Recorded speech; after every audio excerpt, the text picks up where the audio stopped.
have built more interchanges than your government. We have built more bridges than your government. We have built more factories than your government. We have built more schools than your government. We have built more hospitals than your government. We have built more courthouses than your government. We have built more sanitation facilities than your government. We have built more astroturfs than your government. We have built more sports facilities than your government. We have built more fiber optic cable than your government.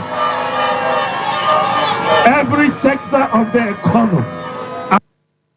Enti we no as a numerator ni denominator ebi twa bi mu na na ache se Yura Bawumia ka no wo de wonu mayo de ama oman yi etoto Yura Mahama penso a wo se MPP de ebro Mahama so pi eno ho nsem eno no na yeda so agina campaign na emu nsensem mu no Yura John Dramani Mahama enso akasa bi na wo se wo hwese de wo man yi ene otu obotuma ensi bibia so ahokyere pa eda Ghana foko mu ene emu ne mamu ya ayeden eno achi kura no pro ne ketase hyenso asanso adokuro aban yi no se ye na penso pa na achi ne ya penso a nkasa abre wo mo awe kura ma bantugu aba na ye tik room ha ye wa sofo ha ye wo imam for ha ye wo ahefo ha ye wo civil society organizations ha and so NDC can according to say NDC yankwa ene person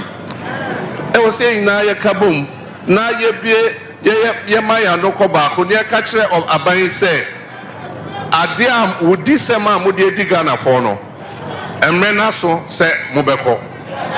enso wo be hu say ye beko ohini bi ho o say o ye bo abaso ejima pa wa ye no e na de ye ko asori a ne amana akoto ho o ye hira ho wo be di nkunim wa ya de pa o ko bosom ha ne hwehwe ensa egu abosom no so e ka se wa ya de ye bosom no be di wechi na we di nkunim biom aban fo we wo be di nkunim biom na me na meka anka sa kata se hye ne proya akoso e wo MPP aban mu anka ye NDC aban a anka by now soldier for etu ya aban ne fi ho me na meka no kra na meka kyeremo kata se hye ne proye ene ewisem ene kronobo akoso ewo Bawumia ne Akufo-Addo aban mu anka ye NDC ene koso ewo NDC aban mu a anka se ye tu aban negu eno Yura John Dramani Mahama ena ache se wo kasai okan Queen North eho ena ode sansemi ekokotu dwa na yedaso agina kyeneye amanyoku ene mframa ebo wo mu eho na medu pie mu apue mantemu eho ena Yura Baba Jama Kone wono we twotwofo ede ma kyeneye amanyoku no na waka asembi sabi oni nsema wode atodwa no nso wo kan de akere abato komisa ena wode atodwa ekese no kwasemu ne se wo hwese de abato komisa ye ne niema bi wo boa pa ama baabi kura ho a transfer wo masese binum din akwa kogu akirichiri se de be ne eduru ha wo ntimi nkonkoto aba enya de a eboa wo man e democracy no ema etimi eye adwuma na sansemi wode atodwa se wonu manhunu kura no baabi ti se sojaman de eho de ebon kon illegal transfer no ma ye de be so metro amamo omo se ya ni sa omo se ni enti wudu baabi ti se lower mada omo se yi for 3,280 years lower mada listen eni ma do dia omo di dia be so metro amamo elo mo yi ebi afrim e dia ko ba dia ye ni ma do dia ko enti ya kan do ho na odi ni eni udu kokwa the same thing e go go transfer 2,000 plus and e be so metro amamo movie and I was saying 2,240 as I should register. It says, I want to hear no way you must register. No one will go for it. I will tell there, over to I will take and go post. And so the same thing. Now, I know the treasure will take so. It's Musaka, over to the Asia. Now, I'm a Ghana for Aswati. Anya illegal transfer.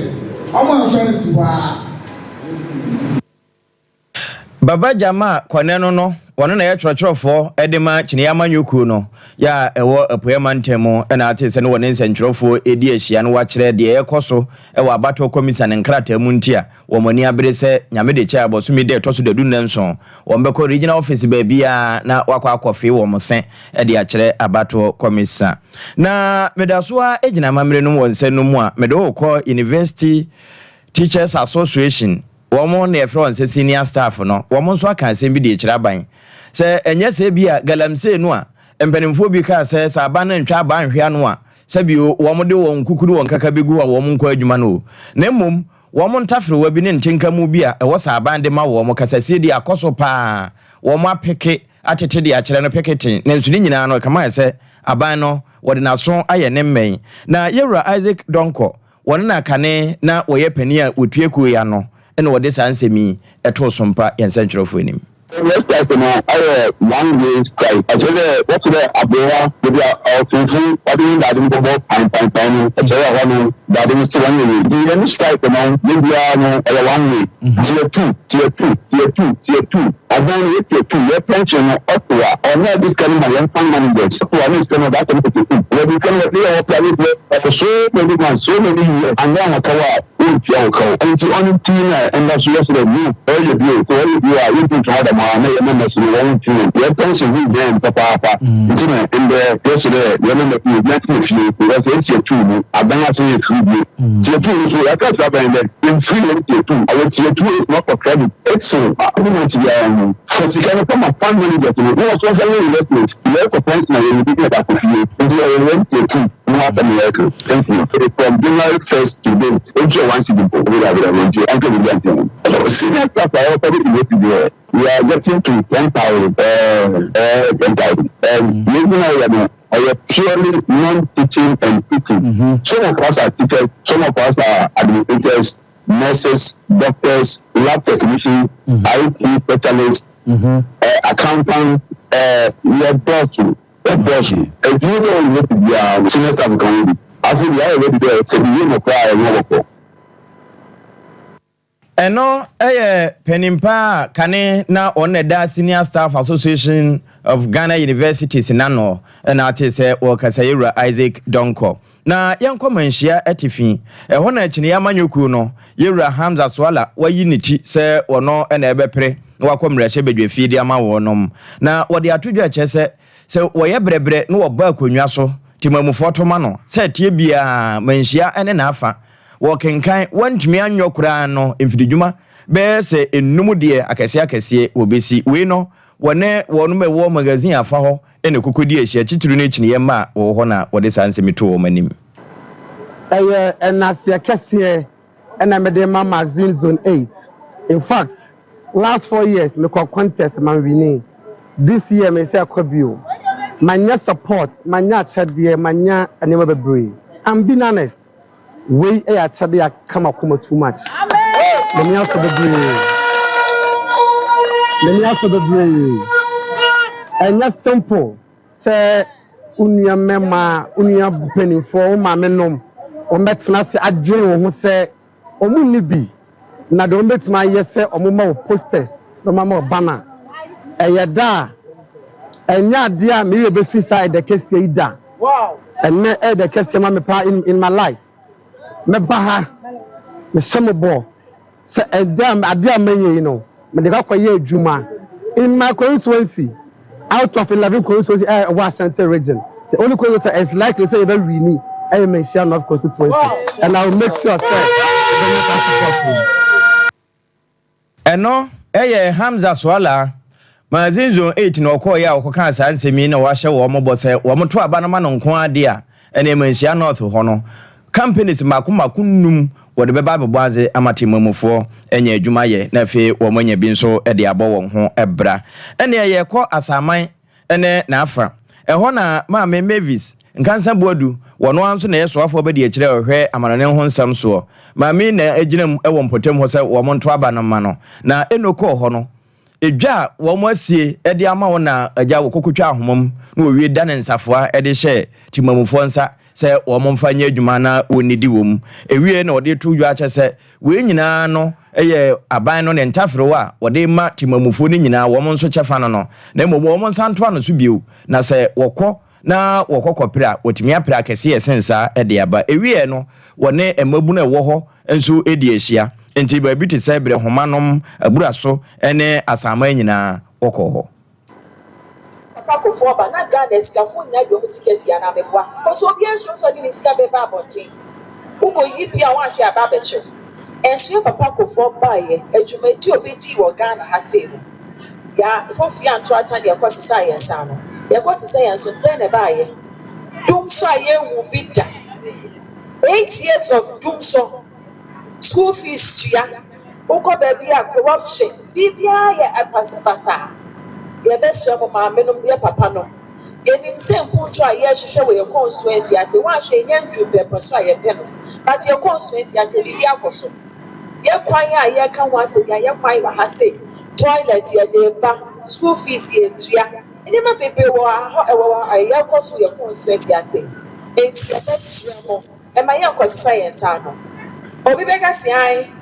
the member of parliament ne hu no obi kwa de your campaign say moto abama me amene mo betina ha say ya now member of parliament your parliament where you come ha say Honorable Mavis nkansa boadu no wona eso afo abedi e kire ohwe amana ne ho nsam so ya wo pe se wo mo nsa ntoa no so e wo mpotem ho a wo de edwa wo no masie ho nsafo a ekokoma wo mo na emma dompiafo ma me Mawood Adasa Abankwa wono nso edi bi eso so na jumedi e ko fo anopa no ye ne ye ma e wo asama ko nyabre homa ebra so e be ye clean up exercise ye ne ye ma ne meme nyina e be ye clean up exercise kama siesi asama ne ko nyabre homa bra ana ewiano so no unity no e ma ye ka o mo nya se no ne ade a ye pese ye so ye ma wo o mo bo ma o na bo e yo kwanu nyina e wie ye na e be ya prebiano o mo so esa e be ko o mo anu e na Ghana so abeya ka be fe no bia fa ne eno emado mpiafo edema wosono amanyuku ewo mpotem ho maame Abankwa na atese na wo kasai mede wo komenda Edna Egwafu ebirime ho na yekwa wie kase no kura na Honorable Samuel Atamils wono na agina wo mpotem ho se wo monto abamfama no na no na yi kase bi koso ewo mpotem ho sanse na kwadwokuru otoso mienu ba mo wuo edena nsaka ne ntomadan enam saye so emadom de wo mfre chirichiri na benche mu a wonyina beka ho se ne dotiye no ebekoso wano enumu na yewura Samuel Atamils wo pagya nantwie chenkyire bi na chacha ebu atofam ede kokko ma na nanom se wo momfanye ensoma hoho a wo beba yi no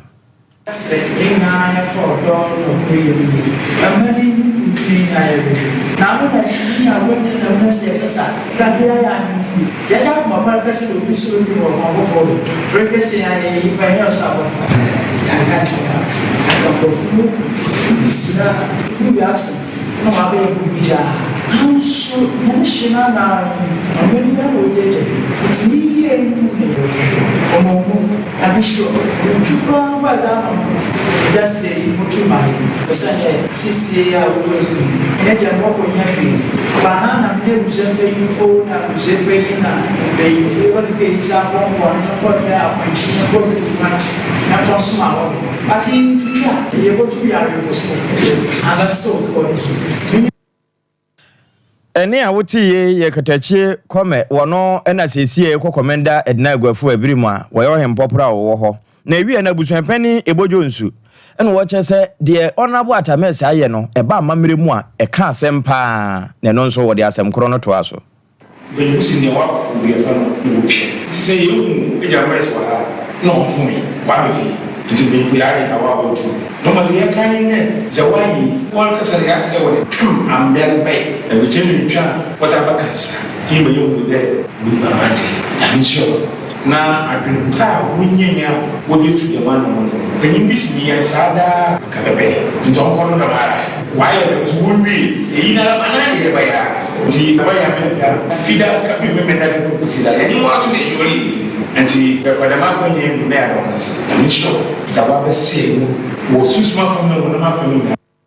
na ya busuapani ewo empotem ho busuapani ebojo nsoa na sade yema mpani dada adwo mahama ka kire nse yenya atwem no na fe yema nokore enadi eno na anopa mi gina so aka kire se uyekuani na se unyamfa OCP fertilizer enya adwuma da ase wo ya yenya atwem bomodin se wonsa beka bi eno ne de ho ya abotan so asase kotodwe udua bibia na enye yempo na de kano a ebenyini tentem na asanso abodo so de obedi bi no nso na hoden echen 5G mo hoden 055 590 9437 055 5909433 eno ne ahoma betimi afre na ne OCP for edinsa wo so babia tonko ya ho ne ma bia okwa na wabusa say 21st clinic won mo was Swaziland Zimbabwe ene Botswana nom mia hodo e ka ho South Africa fa ho ne nyina ne se wo mo de sciatica yarehwe no ene aduru ho na no wo mo ko Europe we nyina echi no Ghana nso wo mo guso obo adwuma enkorabata no burudunum